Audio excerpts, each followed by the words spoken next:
my soul. I live for you alone. Je dis bon retour à ceux qui étaient en voyage. Et nous rendons grâce à Dieu parce qu'il a été avec eux au nom de Jésus. Alléluia. Que Dieu nous bénisse dans sa présence, qu'il nous fasse du bien. Amen. Dis à ton voisin, tu vas être béni ce soir, ce matin plutôt. Dieu va te parler ce matin. Dis à ton voisin, reste concentré. Demande-lui s'il a attaché sa ceinture. Demande-lui, tu as attaché ta ceinture. Voilà, parce qu'on va bientôt décoller. Alléluia. Dieu nous fera du bien en ce jour. Vous savez ce que j'aime avec mon Jésus? Même quand les problèmes ne sont pas résolus, il te donne quand même sa paix. Alléluia. Et c'est ça qui me plaît avec Dieu. Même quand les problèmes ne sont pas résolus, il te donne sa paix. Et quand Dieu donne sa paix, il ne la donne pas gratuitement. Il dit dans sa parole, je la donne comme personne ne peut vous la donner. Ça veut dire qu'il n'y a rien dans ce monde qui peut te rester garder serein si ce n'est que Dieu lui-même. Alléluia. Hier, on était à l'évangélisation et j'étais en train de le crier dans le mégaphone qu'on nous a gracieusement offert. Et des gens passaient, ils écoutaient. Certainement, certains se disent, mais c'est quel message il prêche celui-là? Nous, on n'a pas l'habitude de l'entendre. Ce qu'on a l'habitude de nous dire, c'est viens à l'église. Amen. Mais ce n'est pas viens à l'église qu'on est allé proclamer hier. On est allé dire aux gens que Jésus les aimait. On est allé dire aux gens que leur problème ne peut pas trouver de solution sans Jésus. On est en train de leur faire comprendre qu'en Jésus, on vit mieux. Alléluia. Je me demande généralement comment les gens font pour vivre sans Jésus. Comment ils font, vraiment. Alléluia. Ce monde semble s'intensifier de plus en plus en problèmes, en difficultés, en soucis. Amen. Et j'aimerais la cherté de la vie qui ne va jamais régresser. Aujourd'hui, on parle des gilets jaunes en France. Mais si eux, ils crient là-bas qu'ils n'ont pas assez d'argent, nous, on va dire quoi ici? Amen. Chez eux, là-bas, il paraîtrait qu'on met le parfum dans la rue. Nous, on va dire quoi ici? Si eux, ils crient qu'ils ont des problèmes d'argent, nous, on va dire quoi? Nous, on est dedans depuis. Amen. Et ce n'est pas facile pour nous. Alléluia. Mais celui qui s'accroche à Jésus ne sentira pas toutes ces saisons difficiles de ce monde. Amen. Malgré que les gens crieront, ça ne va pas, je souffre, c'est difficile, ce monde ne va pas. Nous, on dira, ça va avec la grâce de Dieu. Alléluia. Accroche-toi plus à Jésus. C'est la source de paix. Je dirais, c'est la paix, Jésus. Amen. J'aimerais encourager quelqu'un à aimer Dieu plus que jamais, à s'attacher à lui. Alléluia. Nous continuons notre série d'enseignements. Certainement, on aura quelques vêtements aujourd'hui. On en parlera le dimanche prochain. On va retrouver nos différentes lois par rapport à l'ordre divin. Alléluia. Les vêtements spirituels que tu dois retirer. Pour ceux qui n'ont pas suivi depuis le début, nous devons comprendre qu'il y a 3 catégories de vêtements qu'une personne peut porter. La première catégorie, c'est un vêtement qui glorifie Dieu, c'est porter Christ. Quand tu acceptes Jésus, tu dois porter Christ. Porter Christ, c'est d'avoir l'attitude, le comportement, la vie qui reflète Christ. Ensuite, il y a le porter l'armure. Parce qu'en même temps qu'on est fils de Dieu, on est aussi des soldats de Christ. Porter l'armure spirituelle pour combattre. Le monde spirituel est le monde le plus important de notre existence. Tout ce qui se passe dans le physique, c'est la matérialisation de ce qui s'est passé dans le spirituel. Si quelque chose n'était pas arrivé dans le spirituel, alors dans le physique, ça ne peut pas t'arriver. Nous devons comprendre qu'en tant que chrétiens, nous devons réaliser l'importance du monde spirituel. Ceux qui ont suivi le diable, qui pratiquent la sorcellerie, savent que le spirituel est important. C'est pour cela qu'au Gabon, on avait attrapé quelqu'un qui est resté accroché sur un toit.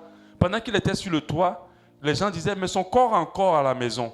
Il est encore à la maison. Mais comment ça se fait que quelqu'un se dédouble? C'est parce qu'il sort de son corps, ils appellent ça les sorties astrales. Et ils vont voyager pas dans le monde physique, mais dans le monde spirituel. Lorsqu'on parle d'attaque physique ou d'attaque de fusil nocturne, c'est des attaques qui sont dans le spirituel.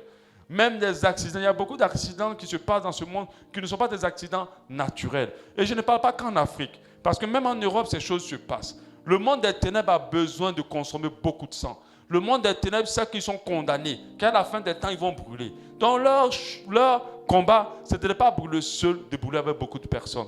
C'est pour ça que la Bible dit, grande est la voie qui mène à la perdition. C'est pour dire que beaucoup de personnes vont aller en enfer parce que les démons, le diable et son armée est investi dans le spirituel pour beaucoup aillent.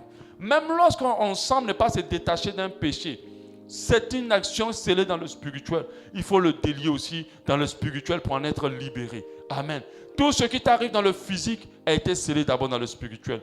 C'est pour ça qu'en tant qu'enfant de Dieu, tu dois réaliser cela. Mais ce qui est plus important, c'est ton habillement. C'est ton habillement. Je vous assure, si tu n'as jamais vu le président, par exemple, si on parle du président du Zimbabwe, je ne sais même pas qui c'est. Je ne connais pas son nom. Imagine qu'il s'habille en boubou et puis il vient marcher devant. On va le traiter comme oh, bonjour, est-ce que je peux demander un renseignement? Un boubou déchiré façon, on va le refouler. Pourquoi on le refoule? Il va dire non, je suis le président du Zimbabwe. On dit, moi je suis la reine d'Angleterre. On va rire et puis on va lui répondre comme ça. Pourquoi? À cause de son habillement.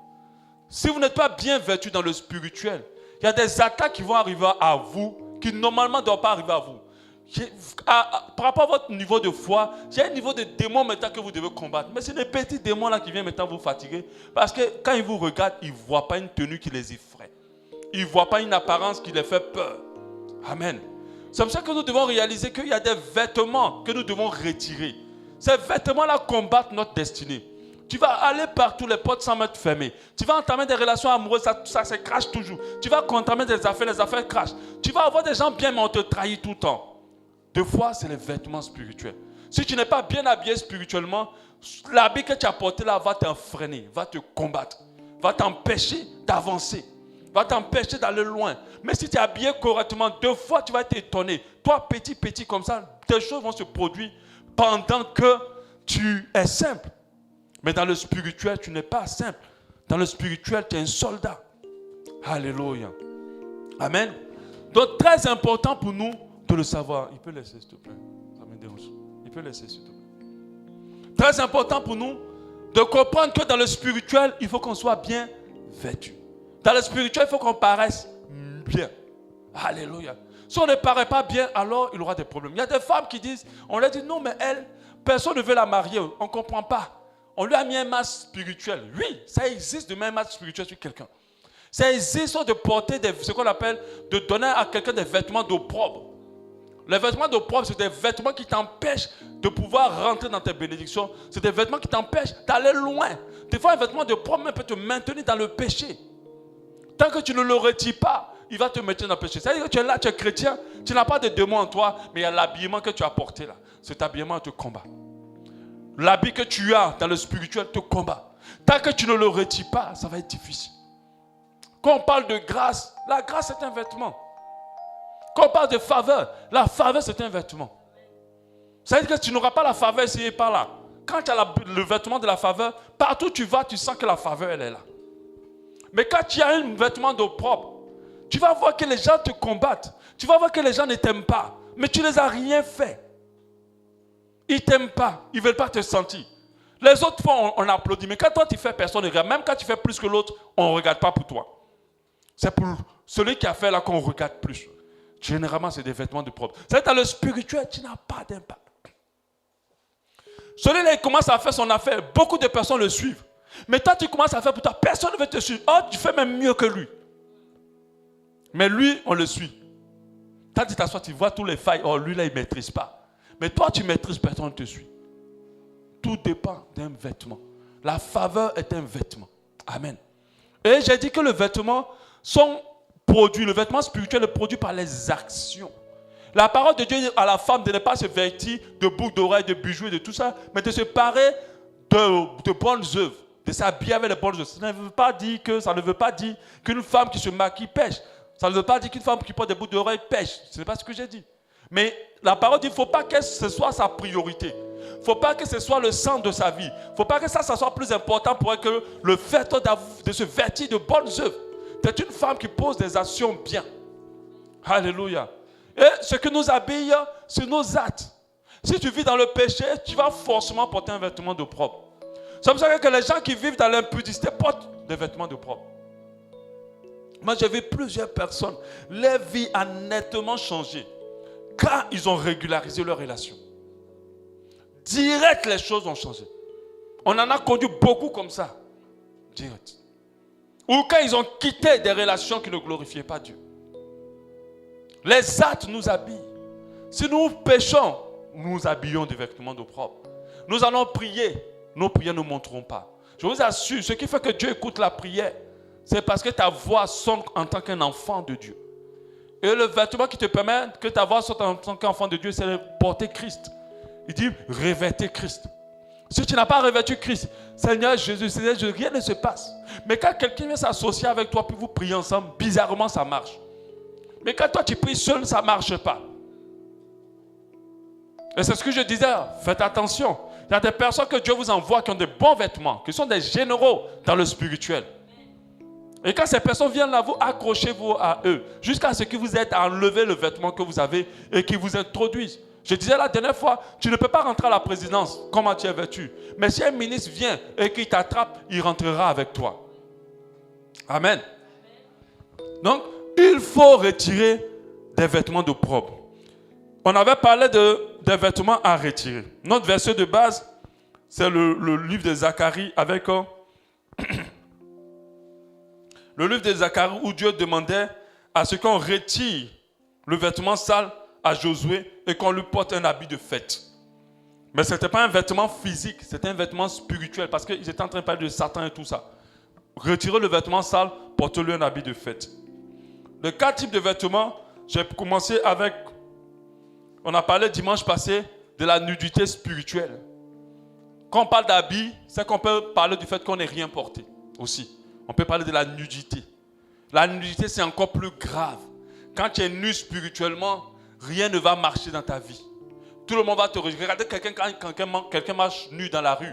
Qui veut l'approcher? Qui veut lui parler? Qui veut le regarder? Qui va le considérer? Personne. Et il y a des gens qui sont nus. C'est pour ça que les démons les frappent tous les jours. Quand tu es nu aussi, quand on dit quelqu'un est nu, c'est quelqu'un qui n'a plus de protection. Parce que le vêtement n'est pas seulement pour se cacher la nudité, c'est aussi pour se protéger. Amen. Donc, quand quelqu'un est nu, il est exposé. Le diable peut attaquer, le diable peut l'attaquer. Et on a parlé de la nudité spirituelle. Et comment on a défini la nudité spirituelle? Je dis qu'on est nu spirituellement lorsque tous les actes qu'on pose ne sont pas empreints d'amour. La Bible dit que tout ce qui n'est pas fait en amour, par amour, est nul devant Dieu. Ne sert à rien. Or, ce sont les œuvres qui nous habillent.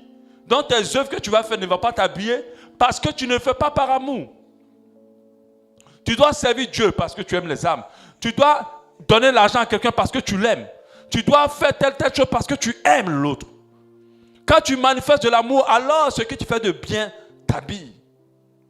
Amen. C'est en cela que d'autres sont dans les relations. Quand l'autre, ils sont dans une relation amoureuse, quand l'autre le quitte, c'est fini, c'est la guerre. Et c'est l'amour et la haine. C'est des gens qui sont nus. Parce que je vous assure, il y a des gens qui sont dans les relations, pas parce qu'ils t'aiment, parce qu'ils s'aiment. Ils veulent t'utiliser pour leur épanouissement. Amen. Et ils pensent qu'ils vont faire des grandes choses en se disant que je le fais par amour pour toi. Mais en fait, ce n'est pas par amour pour toi, c'est par amour pour eux-mêmes. Parce qu'ils ont besoin de toi dans leur vie.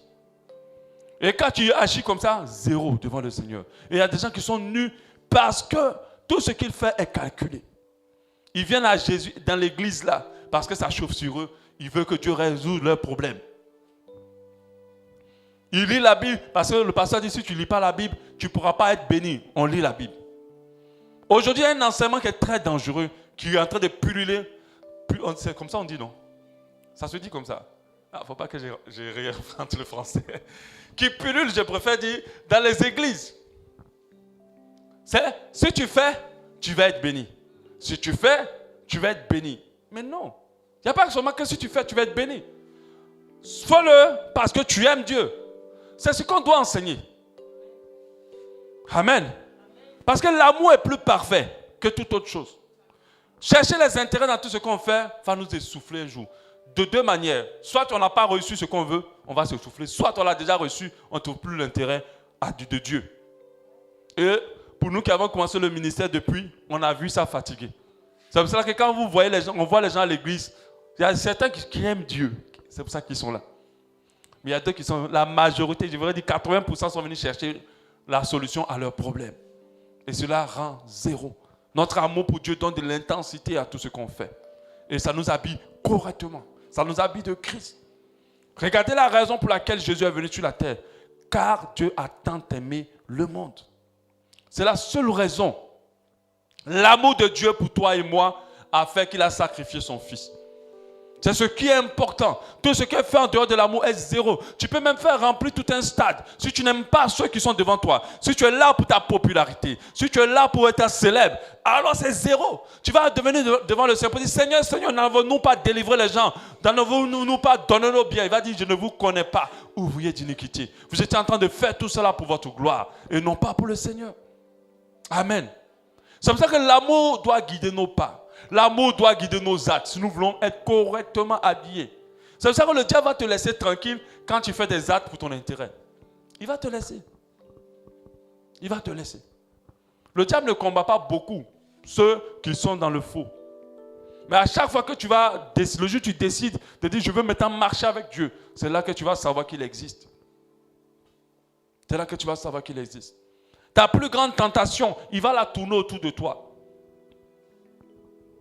La fille que tu te dis, non, cette fille-là, je ne peux jamais la voir. Le jour où tu dis, tu vas marcher avec Jésus, cette fille-là va t'appeler. Peut-être tu sais, la dernière fois, quand tu n'étais pas en Jésus, là, elle te voyait pour rien. Elle te voyait même bizarre. Amen. Et on avait commencé avec le second vêtement à retirer. Donc, dis à tes voisins, habille-toi, tu es nu. Il faut t'habiller. Voilà, habille-toi.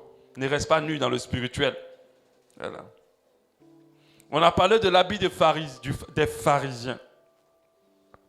L'habit des pharisiens est un habit très dangereux. C'est même le plus répandu au milieu des chrétiens. C'est un habit très dangereux. C'est un habit qui combat la faveur de Dieu dans nos vies.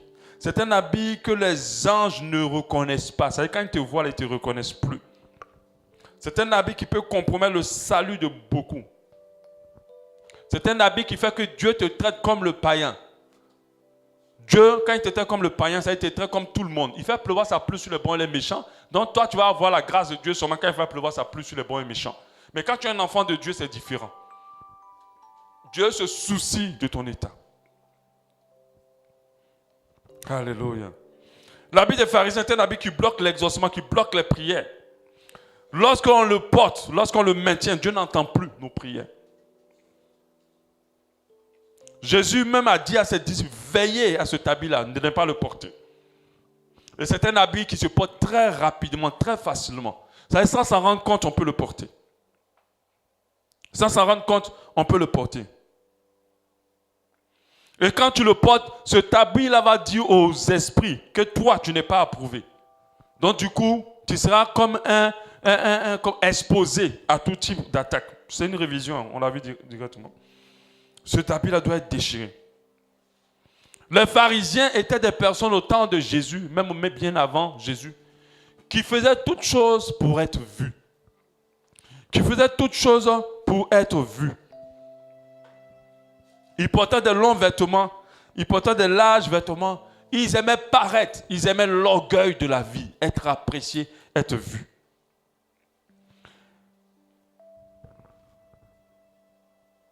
Amen. Cet habit des pharisiens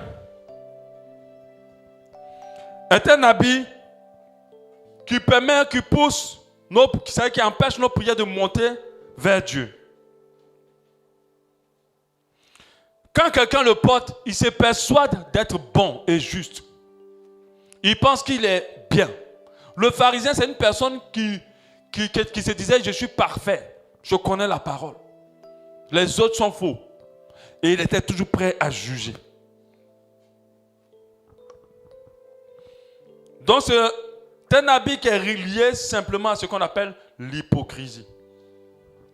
On a ce passage-là qui nous a clairement défini cet habit. Luc 18, 10. Deux hommes montaient au temple pour prier. L'un était pharisien et l'autre était publicain plutôt. Le pharisien debout priait ainsi en lui-même. Il dit, oh Dieu, je te rends grâce de ce que je ne suis pas comme le reste des hommes. Même si d'autres ne le disent pas, ils le pensent. Qui sont ravisseurs, injustes, adultères, ou même comme ces publicains. Je jeûne 2 fois la semaine. Je donne la dîme de tous mes revenus. Et beaucoup d'enfants de Dieu sont comme ça. Je me suis levé à 2 heures du matin. J'ai prié pendant 5 heures. La présence de Dieu était là. Ainsi de suite. C'est tout ce qu'ils font. Il veut qu'on sache qu'ils l'ont fait. Il veut qu'on sache qu'ils sont bons chrétiens. Oh, je suis allé évangéliser, j'ai prié. La femme a été délivrée. Quand j'ai imposé la main seulement, elle a été délivrée. Ça, c'est le pharisien. Et pas plus. Mais c'est les gens qui sont les policiers dans l'église. Qui passent leur temps à juger les autres. À trouver que les autres ne sont pas parfaits. À trouver que les autres ont des problèmes. C'est des gens dans l'église qui apportent des fois les pasteurs pour leur dire, mais tu sais que telle personne dans l'église là a ceci, a cela, a ceci. Et beaucoup sont positionnés, ont porté cet habit. Le publicain se tenant à distance n'osait même pas lever les yeux au ciel. Mais il se frappait la poitrine en disant, oh Dieu, sois apaisant avec moi, qui suis un pécheur. Je vous le dis, celui qui descendit dans sa maison justifié, celui-ci plutôt descendit dans sa maison justifié plus que l'autre. Car quiconque s'élève sera abaissé, celui qui s'abaisse sera élevé.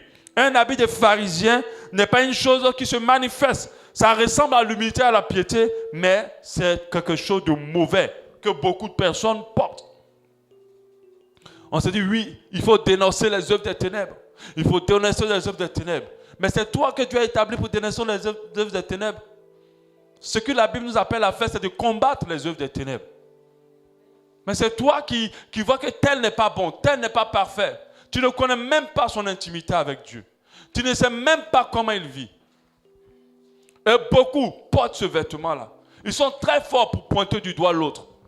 Et à chaque fois que tu pointes du doigt l'autre, tu te mets une malédiction, même si tu as raison. Même si tu as raison. Amen.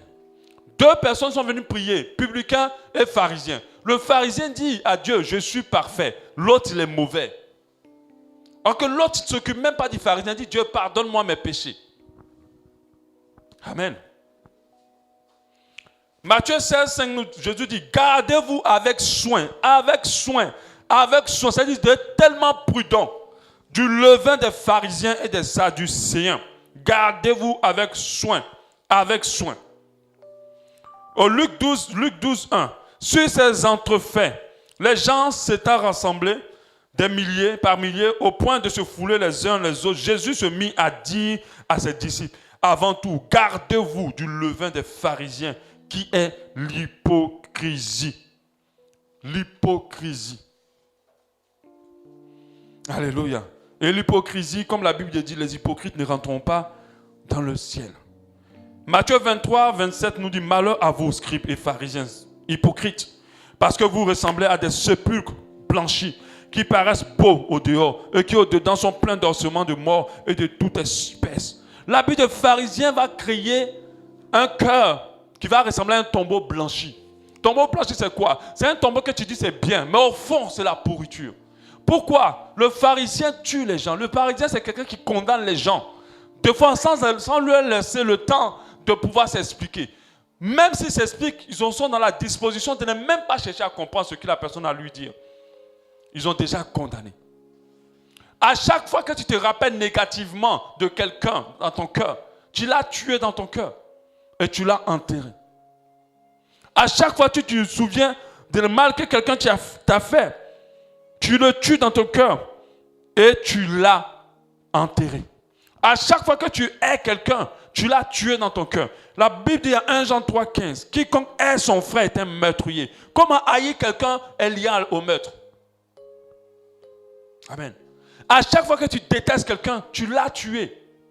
Et d'autres l'enterrent. On se dit, oui, j'ai raison. Mais faites attention, je l'ai répété 1000 fois ici. Dieu n'a rien à faire avec le fait que tu aies raison. Dieu s'intéresse à ton humilité. D'autres pensent que parce qu'ils ont raison, ils ont le droit. Ah mais non. Ce n'est pas parce que tu as raison que tu as le droit. Et vous savez qu'aucun meurtrier n'a la vie éternelle demeurant en moi. Quand les choses vont se cumuler dans ton cœur au sujet de quelqu'un, et que tu ne veilles pas à cela, tu vas tuer cette personne dans ton cœur. Il y a des personnes, même la présence des gens te met hors de toi. Il y a des personnes que tu ne veux plus jamais voir ni sentir. Parce que tu as raison. Mais tu deviens un pharisien. Qu'est-ce qu'il y a dans ton cœur concernant ton entourage, ton papa, ta maman, tes frères, tes soeurs, tes amis, ton copain, ta copine, ton professeur, ainsi de suite, toutes les personnes de ta vie. Tu dois veiller à ne pas les tuer. Alléluia. Et comment on devient pharisien? J'avais lu Matthieu 18, 15 la dernière fois. La Bible dit que quand ton frère a péché, tu le prends entre toi et lui et tu lui expliques ce qui t'a fait de mal. S'il s'en fout de ce que tu lui as dit, tu prends quelqu'un, tu expliques, tu peux aller le rencontrer. S'il s'en fout de vous deux, vous l'expliquez à l'assemblée. S'il s'en fout de l'assemblée, alors considérez-le comme un païen. Considérez-le comme un païen, ce n'est pas de le rejeter. C'est un païen, on l'évangélise. Un païen, on prie pour lui, pour qu'il se convertisse. Mais qu'est-ce qui se passe, nous les enfants de Dieu? Surtout même à l'église, surtout à l'église. Tu viens comme ça, quelqu'un t'a dit bonjour, il ne t'a pas répondu. Tu ne lui parles pas. Tu ne vas même pas lui dire qu'est-ce que je t'ai fait et puis tu ne m'as pas répondu. Tu dis, ah, ma soeur, sa soeur là, on dirait qu'elle a des problèmes. Elle se sent ici dans cette église-là. Elle se sent supérieure quoi. Hein? Moi je lui dis bonjour, elle ne me dit pas bonjour. C'est comme ça. Tu deviens un pharisien. Parce que la méthode se dit, va d'abord entre toi et ton frère, parle-lui. À chaque fois que tu vas expliquer à quelqu'un d'autre ce que quelqu'un t'a fait, sans que la personne ne soit au courant, tu es pharisien. Tu portes l'habit du pharisien. Tu tues sans avoir laissé l'occasion à la personne de s'expliquer. Et beaucoup font cela. Ils ne respectent pas la procédure. Tu en veux à ta maman, c'est bien. Mais est-ce que tu lui as parlé? Tu en veux à ton papa, c'est bien. Est-ce que tu lui as parlé?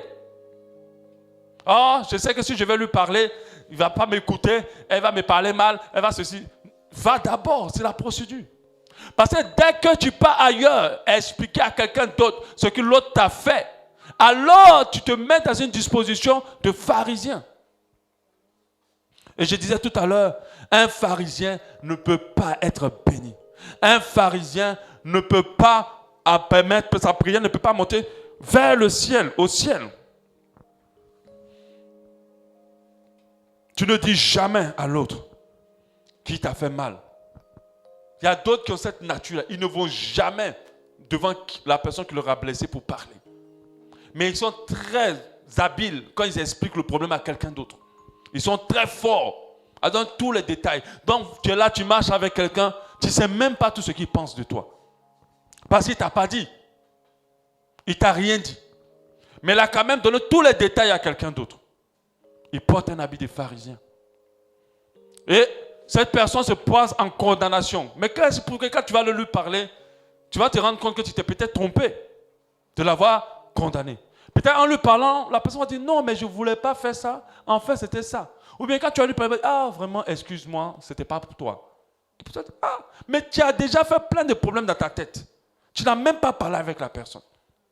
Tu as déjà chargé l'affaire à un niveau où tu as pris des résolutions, tu vas couper avec cette personne. Pendant qu'elle est au courant de rien. Elle ne sait même pas ce que tu penses d'elle. Amen. Il faut vraiment retirer cet habit-là. Et d'autres deviennent des policiers dans l'église. Si tu n'as pas le courage de parler à l'autre, alors ne parle à personne et prie pour lui. C'est la bonne attitude de ne pas porter ses vêtements. Il y a des gens qui n'ont pas le courage. Ils ne savent jamais dire à quelqu'un, viens, on va parler parce que ce que tu m'as fait. Ils ne savent jamais dire ça. Ils aiment seulement encaisser. Mais ils ne savent pas qu'ils font de leur cœur un tombeau blanchi. Quand tu pries, ta prière ne peut pas monter. Je vous assure, il y a des destinées de personnes qui se gâtent à cause des habits des pharisiens. Je t'assure, si tu condamnes quelqu'un qui est dévancier dans quelque chose que tu veux atteindre, tu n'atteindras jamais son niveau. C'est pour ça, faites attention. Ne jugez jamais ceux qui sont riches, parce que tu veux être riche. Ne jugez jamais ceux qui sont devant. Si tu veux être devant, alors ne les juge jamais. Prie pour eux. Si tu peux les aider, parle-leur pour qu'ils sortent de là. Tu n'atteindras jamais le niveau que tu as jugé. Jamais. Et c'est comme ça que d'autres sont bloqués. Tu n'es pas marié, hein, mais c'est toi qui sais que la femme de l'autre est mauvaise. Mais comment tu vas te marier? Elle est déjà dans le foyer.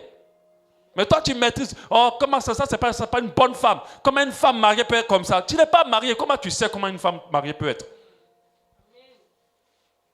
Mais c'est toi qui es très forte pour savoir comment une femme mariée peut être. Rentre dans le mariage, tu vas comprendre la femme là.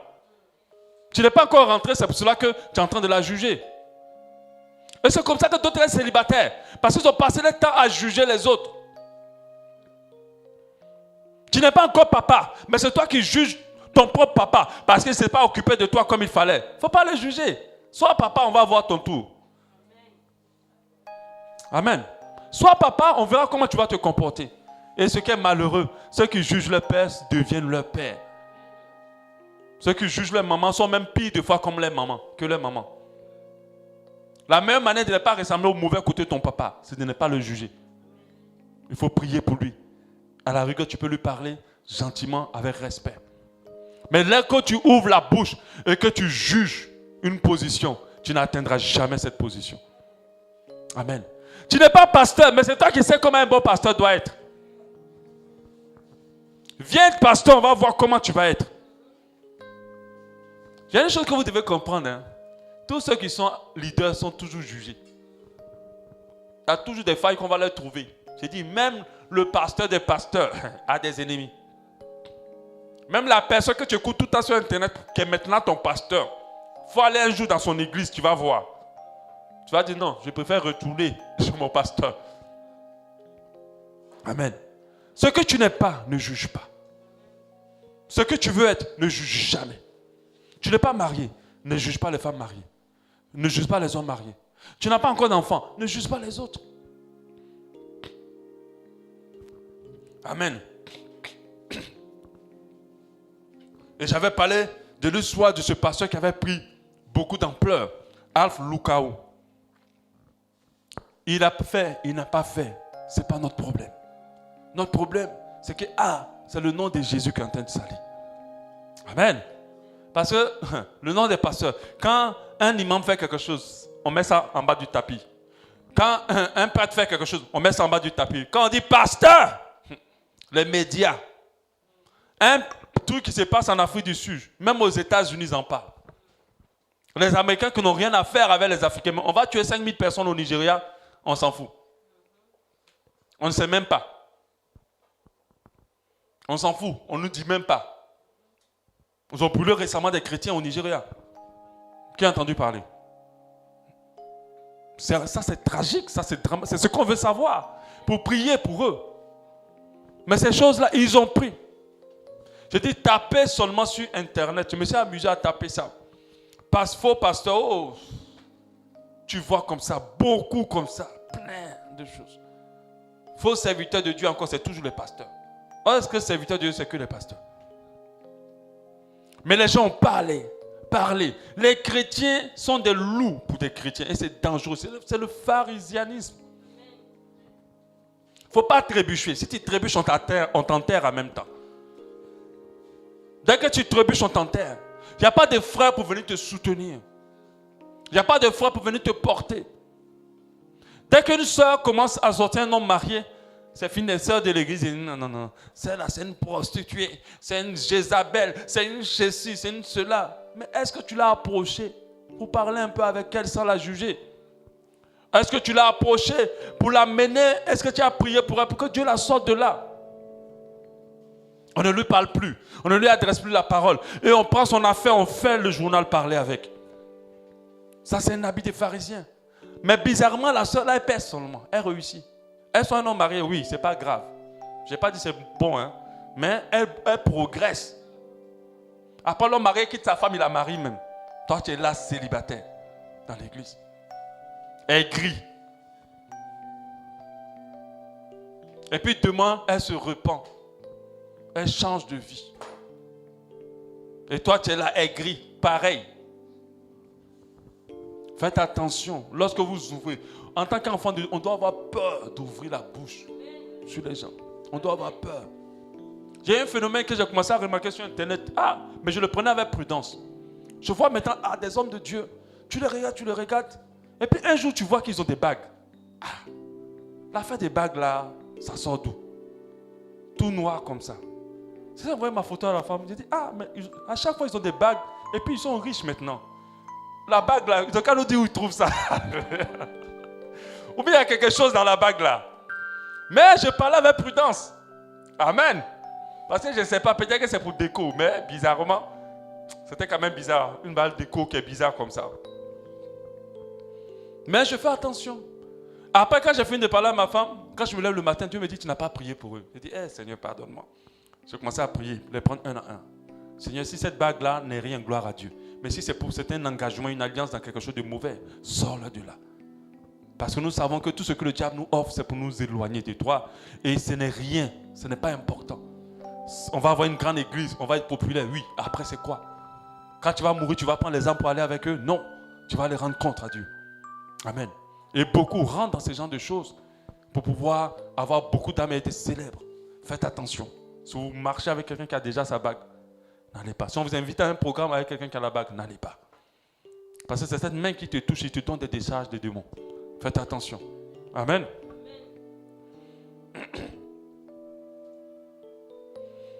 Généralement, quand tu connais un frère dans l'église qui n'est pas sérieux, et puis un jour tu vois une soeur qui commence à dire, elle commence à lui tourner autour, après le culte, tu vois ensemble, après ils sont ici, ce sont ceux-là. Généralement, les enfants de Dieu font comment? Ils vont seulement venir auprès de la soeur, sans même parler au frère d'abord. Elle dit, ma soeur, est-ce que tu connais le type là? Quoi? Ah, en tout cas, est-ce que tu le connais? Ce type-là, il était avec ci, il était avec ça, il était avec ça, il a quitté même celle-là, il était là, on l'a même mis sur discipline. Ainsi, qui t'a demandé? Qui t'a demandé?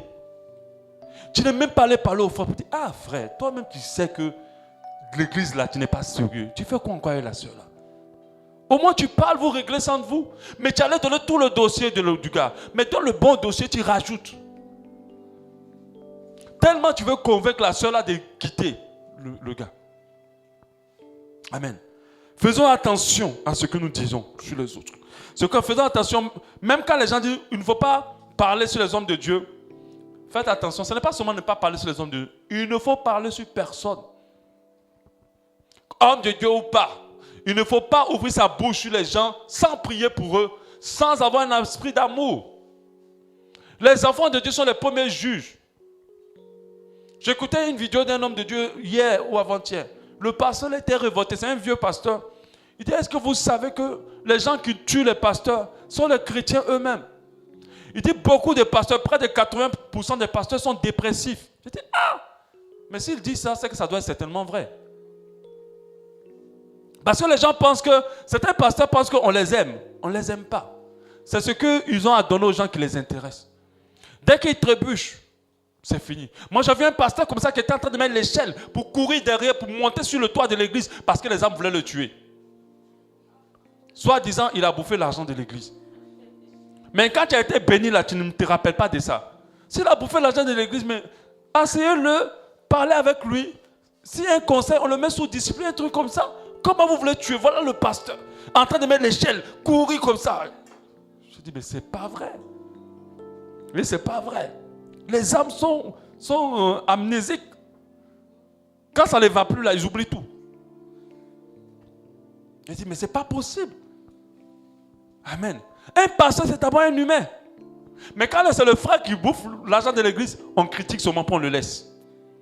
Maintenant, le pasteur, lui, on veut le frapper. C'est pas normal. Amen. Donc, ne parlez mal de personne. Si quelqu'un vous a fait quelque chose, si vous n'avez pas du mal, si vous n'avez pas la force de vous approcher de cette personne pour parler, priez pour elle et n'en parlez pas. Taisez-vous. Là, vous n'allez pas porter le vêtement des pharisiens. Mais si vous partez parler à quelqu'un d'autre, en vous disant que je vais vous libérer, en fait, vous êtes en train de faire une grave erreur. C'est pour ça que je parle aux femmes, surtout les femmes et les hommes qui sont en mariage. Faites attention. Il y a des choses qu'ils ne reprochent pas à leur femme, ils ne disent pas à leur femme, mais ils vont dire au pasteur. Ou ils ne disent pas à leur mari, elles ne disent pas à leur mari, mais elles peuvent donner tous les détails au pasteur. Le pasteur est au courant de tout, mais le mari ne sait pas que sa femme pense comme ça. Il y a une femme qui m'avait dit non, il ne faut pas lui en parler, hein, sinon ça va chauffer. Je dis non, moi je ne peux pas jouer à ça, je vais lui en parler. Je suis allé dire tout au mari. Ah mais oui. J'ai vu le mari, j'ai dit ta femme a dit ça. Parce que tu ne peux pas vouloir qu'un mariage s'arrange si tu penses à des choses que tu ne dis pas. Hein, tu vois le gars bizarre, lui se dit il a trouvé une bonne femme, mais elle ne pense pas avoir trouvé un bon mari. Je dis non. je ne suis pas d'accord avec. Mais ça, au contraire, au lieu que ça chauffe, ils se sont rapprochés. Amen. Des fois, on a peur de parler à l'autre en disant qu'il va nous prendre mal. Mais non, des fois, c'est faux. En lui parlant, tu peux voir que la chose va se casser. Pendant que tu t'attends à ce qu'il se fâche, il ne se fâche pas. Il va te prendre positivement. Et lorsque quelqu'un vient auprès de toi pour dire, mais attends, la sœur là. Parce qu'il y a des sœurs, il y a des femmes, quand elles te critiquent, elles ne parlent même pas. Elles se regardent seulement et t'ont déjà critiqué. C'est faux. Dès qu'elle voit la sœur passer avec peut-être une coiffure bizarre, elle regarde sa copine. Et puis c'est fini, elles t'ont déjà critiqué. Pour dire, ma copine là, la coiffure là, vraiment. Elles ont déjà dit tout ça. Alors elles ne vont rien dire. Elles ne vont pas dire, ah la sœur, ta coiffure est jolie, mais vraiment la prochaine fois. Non. Mais elles vont se regarder, elles te critiquent. Dans l'église, les pharisiens. J'ai dit, celui qui a le droit de critiquer, c'est celui qui est parfait. Et comme personne n'est parfait ici, on va mettre l'écran ici, on va dire ta vie, on va regarder ta vie, tu vas fuir ici. Toi qui aimes beaucoup critiquer là. Quand on dit commençons à regarder, dès qu'on va regarder les 2 secondes, tu disparais. Et je sais que Dieu m'a fait comprendre que c'est ceux qui pêchent là même là qui aiment beaucoup critiquer. Ceux qui pêchent, c'est eux qui aiment beaucoup condamner. Quand tu es dans la pureté, tu n'as pas de problème avec les gens. Mais quand tu es pécheur là, c'est là que tu es fort dans les critiques. Les charnels. Ne portez pas ce vêtement-là. Un frère passe un matin, il passe, il te dépasse, il ne te salue pas. Au lieu de réagir bien avec lui, tu peux le condamner directement. Est-ce que vous savez qu'il y a des gens dans l'église qui ne se disent plus bonjour? Parce qu'un jour, quelqu'un est passé, il n'a pas dit bonjour. Non, on ne dit plus bonjour. Est-ce que vous savez qu'il y a des gens avec leurs voisins ou voisines ne se disent plus bonjour? Mais je n'ai pas expliqué à la voisine pourquoi tu ne lui dis pas bonjour. Elle-même, elle ne sait pas. Hein. Mais toi, tu ne lui dis plus bonjour. Ah, je ne sais pas qu'est-ce que j'ai fait à la fille là. Mais elle ne me dit plus bonjour maintenant. Toi, la chrétienne. Toi, le chrétien. Amen. Il faut rectifier cela. Et tu ne parles pas au frère et tu le tues dans ton cœur. Une catégorie de personnes qui sont des pharisiens, c'est les boudeurs. Les boudeurs sont des grands pharisiens. Tu sais seulement qu'ils ont un problème avec toi quand ils boudent. Tu les vois, tu ne sais pas qu'ils ont un problème avec toi. Hein. Mais dès qu'ils boudent, tu sais que la personne est en train de me tuer là dans son cœur. Il faut que je réagisse vite avant qu'il m'enterre. Il ne dit plus bonjour. Il ne te parle plus maintenant. Il ne te regarde plus dans les yeux. Tu as fait quelque chose, mais la personne, tu n'es pas au courant. Elle ne t'a pas parlé. Elle ne t'a rien dit. Mais dans ton cœur, là, elle est déjà en train de sortir le couteau pour te tuer. Et ces personnes-là tuent très rapidement les gens. Ils ne sont pas remplis de miséricorde. Moi, vraiment, la miséricorde de Dieu est une chose importante. La miséricorde, c'est d'apprendre à tout laisser à chaque fois. Tant que la personne te fait mal, même si elle demande pardon ou pas, c'est de laisser tomber. La miséricorde nous aide beaucoup. La Bible dit qu'on va te mesurer avec la mesure que tu vas prendre pour mesurer les autres. Si tu es dur avec les gens, ne t'attends pas à ce que Dieu soit souple avec toi. Si tu es doux avec les gens, Dieu va te bénir encore plus. Mais il y a des gens qui sont durs. Quand c'est pour les autres, ah non! Il faut régler ça. Mais quand c'est pour, il faut oublier. Laisse tomber. Amen. Je vous dis, les gens qui sont durs avec les autres sont des personnes qui portent les vêtements des pharisiens. Les pharisiens étaient durs avec Jésus. Ils cherchaient le moyen. Même quand ils envoyaient Jésus, c'est les païens pour que les païens les condamnent. Les païens même disent, bon, on ne voit rien en lui qui mérite d'être condamné. Jusqu'à Pilate est parti pour dire, bon, donnez-moi 2 personnes à libérer. Jésus ou bien le Barnabas, il a même pris le bandit des bandits dans l'espoir que Jésus soit libéré. Les pharisiens disent, non, c'est Jésus qu'on veut que tu condamnes. Amen. Donc il faut être rempli de miséricorde pour ne pas porter ce vêtement. Apprends toujours à justifier les gens positivement. Tu dis, il ne m'a pas dit bonjour 1 fois, 2 fois, 3 fois, c'est pas grave. Peut-être qu'il a un problème. À la rigueur, ah mon frère, je ne comprends pas. C'est juste là tu ne me dis pas bonjour. Même quand tu te dis bonjour, tu me réponds bizarrement. Ah, j'ai fait quelque chose. Ça, quand tu fais ça, le vêtement des pharisiens s'éloigne de toi. Mais toi aussi, les frères ici, je vous assure, il y a des gens ici. Si on ne leur dit pas bonjour, ils ne disent pas bonjour. Ils ne disent plus bonjour. Quand tu fais ça, ça s'éloigne. Mais maintenant, toi, parce que tu n'as pas dit bonjour maintenant, tu viens dans l'église, en tout cas chacun dans son coin dans l'église là. On se connaît tous. Le pasteur ne connaît pas les gens, mais nous on connaît qui est qui ici. Mais qui vous a dit? On est venu en guerre ou quoi? On est venu pour chercher Dieu ensemble. L'église est d'abord un lieu de communion fraternelle. Amen. Ce n'est pas la guerre. Vos problèmes du Dieu, vous les laissez là-bas. Et puis vous rentrez avec vos cœurs purs. Les gens ne se disent plus bonjour. Ils ne s'appellent plus. Ils ont coupé Ignam. Amen. Et ça va bloquer tes prières. Si tu en veux à quelqu'un et que tu n'en as pas là, quelqu'un de sans dire à cette personne, il ne faut même pas la peine de prier. Ce n'est pas la peine. Il faut d'abord régler ça avant de prier. Si tu jeûnes, même si tu veux faire 1000 jours, retraite. Vous savez, le jeûne et la retraite a une puissance par rapport à la disposition de ton cœur.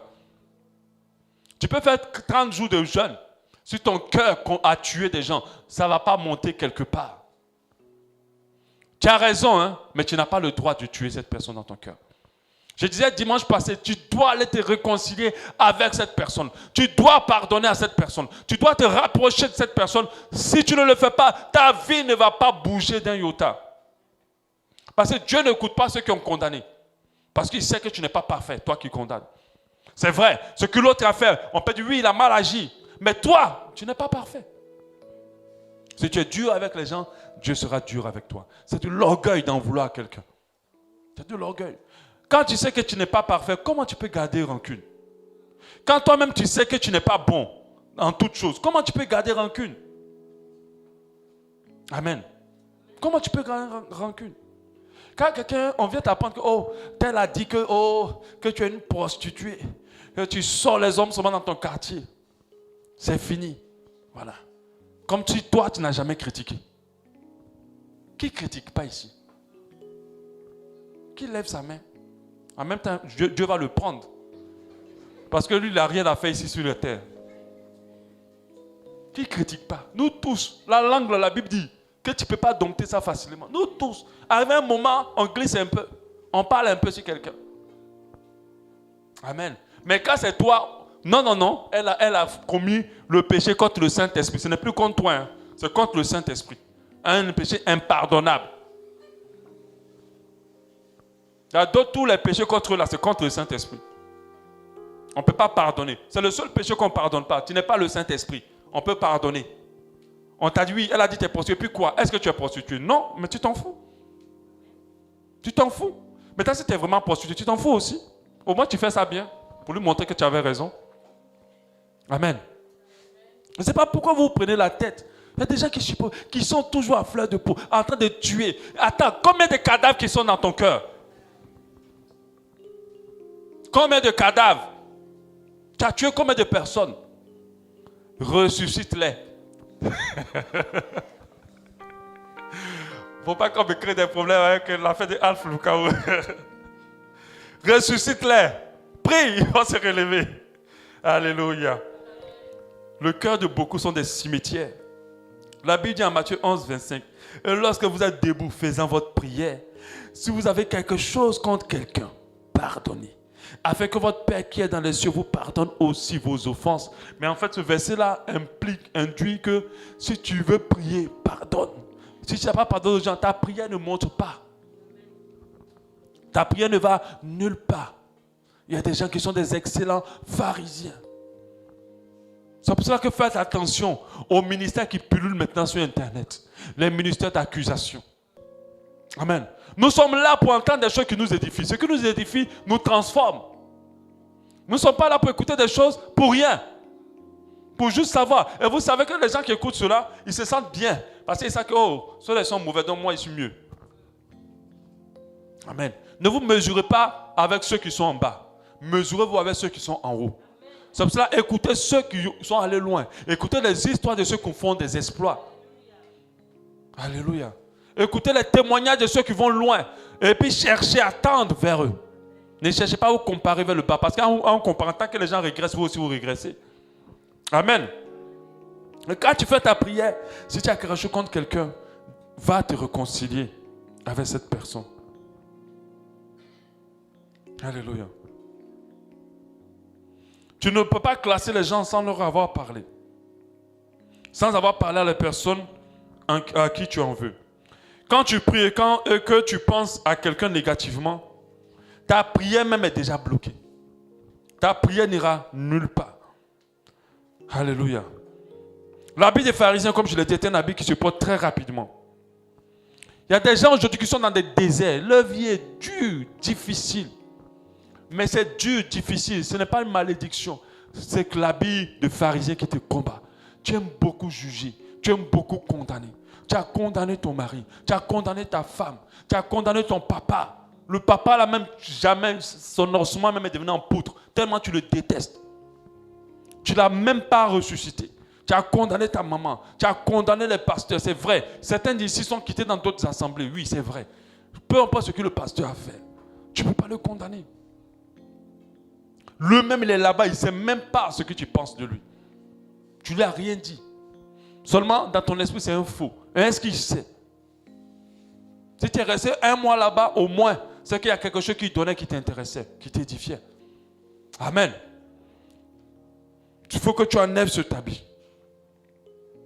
La Bible nous dit, celui qui reçoit la parole dans un cœur honnête et bon. Quand ton cœur est pur, la parole donne du fruit. Quand ton cœur est pur, l'enseignement donne du fruit. Quand ton cœur est pur, quand tu écoutes l'enseignement de Dieu, ça produit la vie en toi. Mais quand ton cœur est sombre, cela meurt. Et le dévoreur vient enlever la parole en toi. Alléluia. Tu dois vraiment te saisir. On va te mesurer avec la mesure avec laquelle tu mesures les autres. Arrête de toujours te voir en victime. Il y a des gens qui se pensent être victimes toujours. Or, ce sont des bourreaux. Bourreaux, c'est ceux qui font du mal aux autres. Toujours, c'est eux seulement qu'on voit en victime. Ils sont là, même leur visage est transformé en victime. Tellement, c'est eux seulement à qui on fait du mal. Mais quand tu observes leur vie, c'est eux-mêmes qui fatiguent les gens. C'est eux-mêmes. Comment tu es triste parce que quelqu'un ne t'a pas dit bonjour? Tu ne connais même pas le problème qu'il a. Et tu es dedans, tu penses que la personne t'a méprisé. Non. Arrête d'être une victime. Ou bien tu veux continuer à être une victime. Non. Arrivé un moment, il faut sortir de là. Il faut apprendre à ne pas laisser les choses autour de toi avoir du pouvoir sur ta vie. Vous savez, l'amour ne se mérite pas. On ne donne pas l'amour à quelqu'un parce qu'elle mérite l'amour. La Bible dit, vous devez aimer votre prochain. C'est un devoir d'aimer l'autre. Donc, l'enfant de Dieu choisit qui il doit aimer et qui ne doit pas aimer. La Bible dit que quand vous fonctionnez comme ça, vous fonctionnez comme les païens. Et vous portez l'habit des pharisiens. Les païens ont déjà l'habit des pharisiens. Et ils jugent tout. Ils n'ont pas de retenue. C'est pour ça que la grâce de Dieu n'est pas sur leur vie. Amen. Jésus nous dit de nous garder avec soin du levain des pharisiens. Celui qui porte ce vêtement, celui qui garde ce vêtement, ses prières vont retomber sur son visage.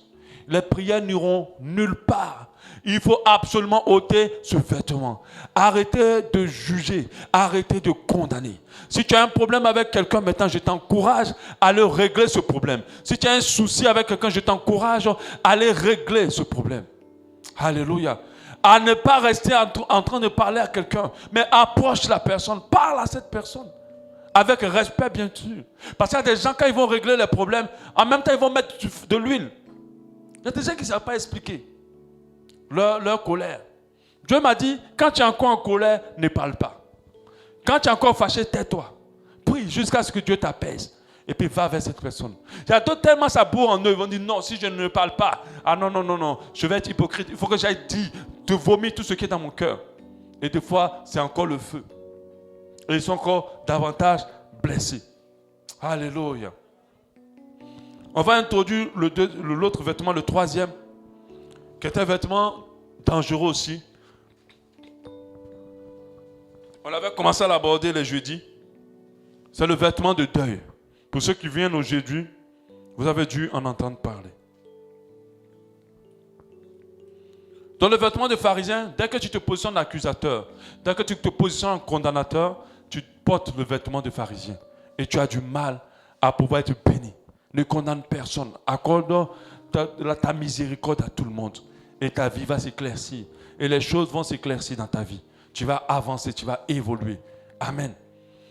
Ésaïe, pour le vêtement de deuil, Ésaïe 61:1. L'Esprit du Seigneur, l'Éternel, est sur moi, car l'Éternel m'a oint pour porter de bonnes nouvelles aux malheureux. Il m'a envoyé pour guérir ceux qui ont le cœur brisé, pour proclamer aux captifs la liberté, aux prisonniers la délivrance. Au verset 2, pour publier une année de grâce de l'Éternel et un jour de vengeance de notre Dieu, pour consoler tous les affligés, pour accorder aux affligés de Sion, pour leur donner un diadème au lieu de la cendre, une huile de joie au lieu du deuil,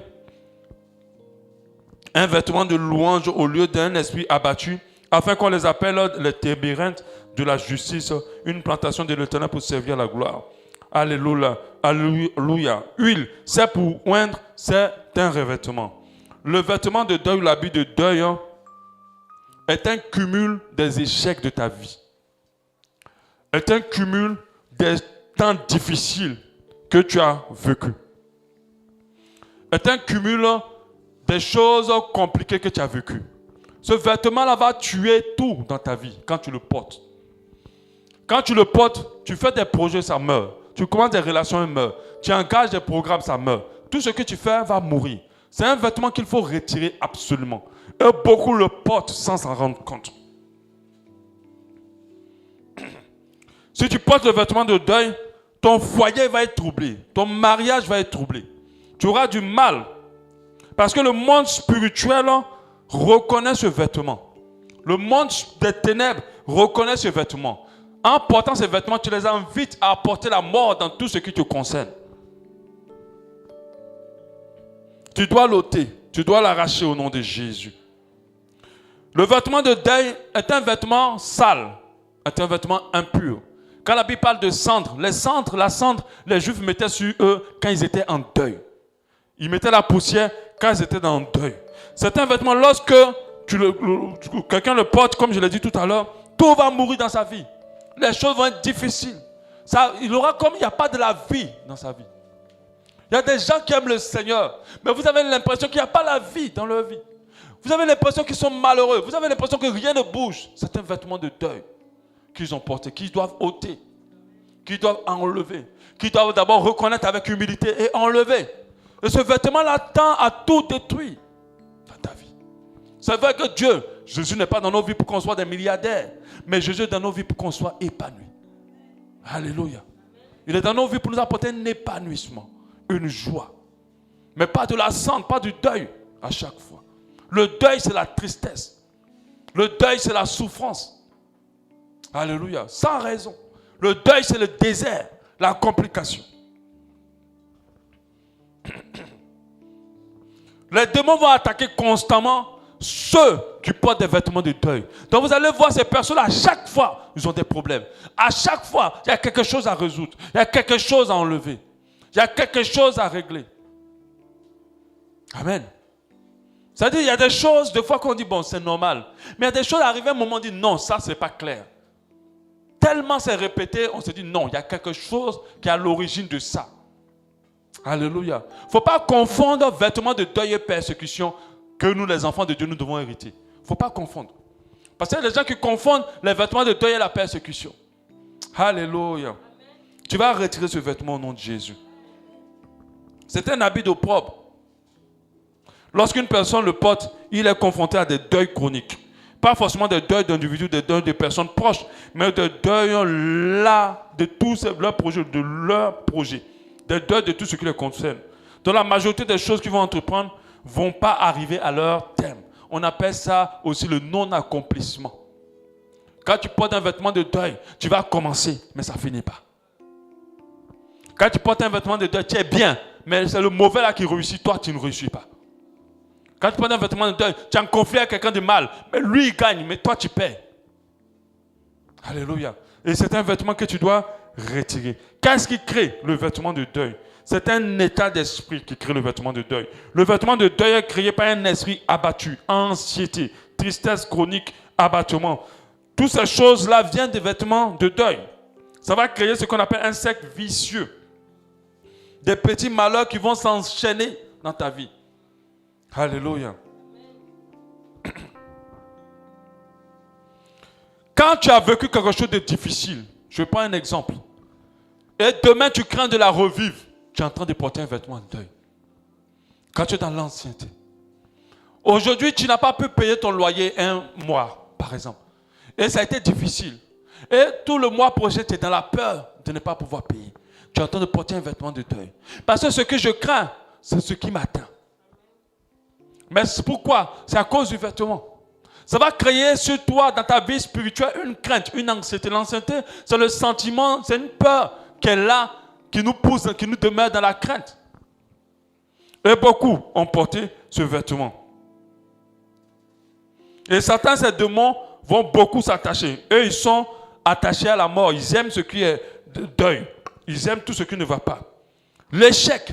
Tu as échoué une fois à un examen et tu as peur d'échouer. Il y a des gens qui ne posent plus un pied devant parce qu'ils avaient essayé une fois et ça n'a pas marché.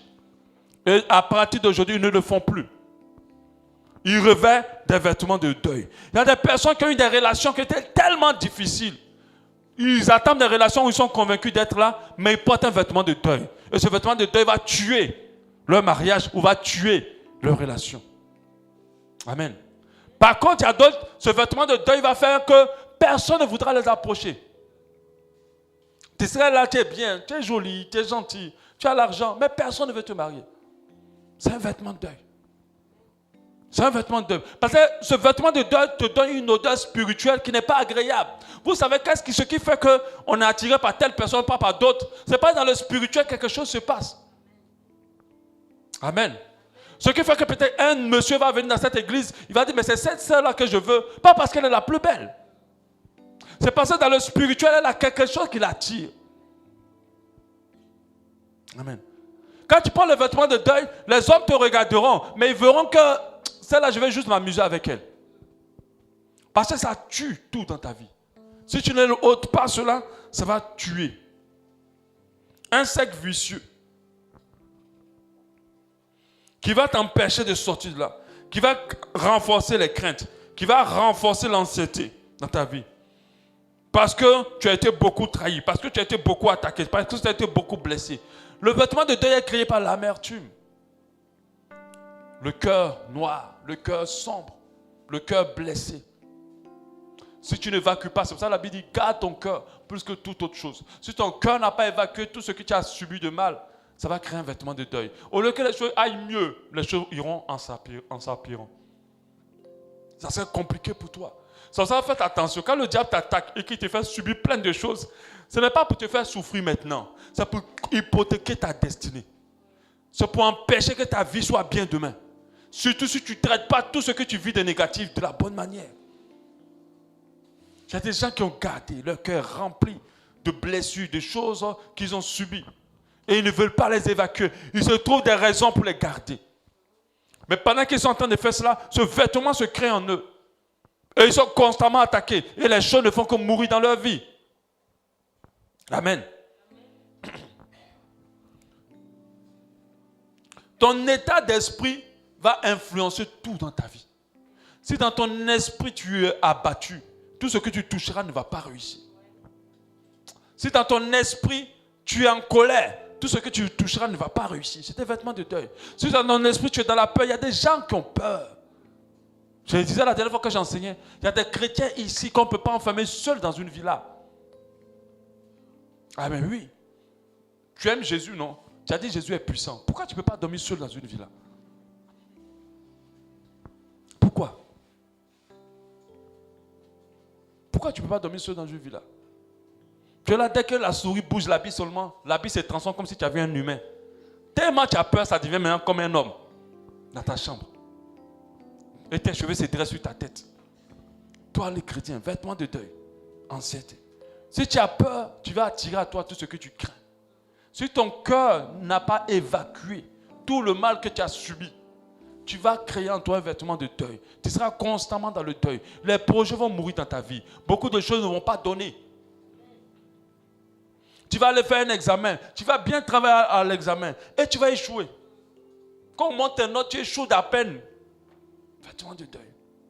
C'est pour ça que la Bible dit que l'amertume nous éloigne de la grâce de Dieu. L'amertume, c'est le deuil. Qu'est-ce que tu as subi? Il y a des gens qui veulent voir la main de Dieu dans le mariage, dans leur mariage. Ils veulent se marier. Mais tu n'as pas encore évacué tout le mal que les autres t'ont fait. Tu n'as pas encore évacué tout le mal que tu as subi. Comment Dieu va te permettre de te marier? Amen. Tu n'as pas encore évacué. Tu ne pourras pas te marier. Si tu ne pardonnes pas, si tu ne laisses pas tomber, si tu n'en as pas la crainte que la personne te quitte. C'est des gens qui sont dans une relation. Est-ce que tu m'aimes? Est-ce que tu m'aimes? Mais je t'ai dit hier que je t'aimais. Non, non, non. Aujourd'hui, il faut me redire encore. Vêtements de deuil. Parce qu'ils sont constamment dans la peur de ne pas être aimés. Ils ont cru que quelqu'un les aimait, la personne les a trahis. Donc du coup, ils ne sont pas très sûrs qu'on les aime. Vêtements de deuil. En faisant ça, on va dire c'est bon, je ne t'aime plus, il faut quitter là. On arrête. Et puis ta relation s'arrête. Ou bien il ne va pas te dire, mais tu vas voir que tu ne m'appelles plus. Hein? On dit quoi? Qu'est-ce qui se passe? Qu'est-ce que c'est? Ah non, il est maintenant avec une autre sœur. Amen. Il faut évacuer. Tout ce qui nous arrive de mal n'est pas pour rester dans nos cœurs. Nous devons évacuer. Absolument. La Bible dit en Hébreux 12, 15. On va s'arrêter là, on continuera dimanche prochain. Veillez à ce que nul ne vous prive de la grâce de Dieu, à ce qu'aucune racine d'amertume poussant des rejetons ne produise du trouble et que plusieurs n'en soient infectés. Racine d'amertume, racine d'amertume. Lorsque tu gardes toute la blessure qu'on t'a fait dans ton cœur, alors ça va éloigner la grâce de Dieu. Ça va te revêtir d'un vêtement de deuil. Tu ne dois pas avoir peur d'échouer. Tu ne dois pas avoir peur de te réengager dans une relation. Tu ne dois pas avoir peur de pouvoir ne pas arriver. Tu dois pardonner. Tu dois évacuer. Pour que ton vêtement de deuil soit déchiré. Tous les jours, Dieu veut le déchirer. Dieu veut que tu refasses confiance. Mais toi, tu ne veux pas. Dieu veut te dire, je peux te sortir de là. Mais toi, tu ne veux pas. Alléluia. Il faut que tu prennes conscience et que tu réalises que dans ce dans quoi tu vis, ces choses-là ne sont pas normales. Alléluia. Il y a quelque chose qui crée ça constamment autour de toi. Il faut que ces choses soient réglées. Alléluia. Il faut déchirer ce vêtement. Qu'est-ce que tu as subi? Il y a d'autres qui ont perdu des êtres chers. Jusqu'à aujourd'hui, ils sont dans la peur de perdre d'autres êtres chers. C'est un vêtement de deuil. Et cette peur-là va faire que ces êtres que tu ne veux pas perdre vont constamment être attaqués, vont constamment être malades, vont constamment... C'est-à-dire la personne sort, quand elle est dehors, tu n'es plus en paix. C'est un vêtement de deuil. Est-ce que c'est toi qui protèges l'homme? C'est Dieu qui garde.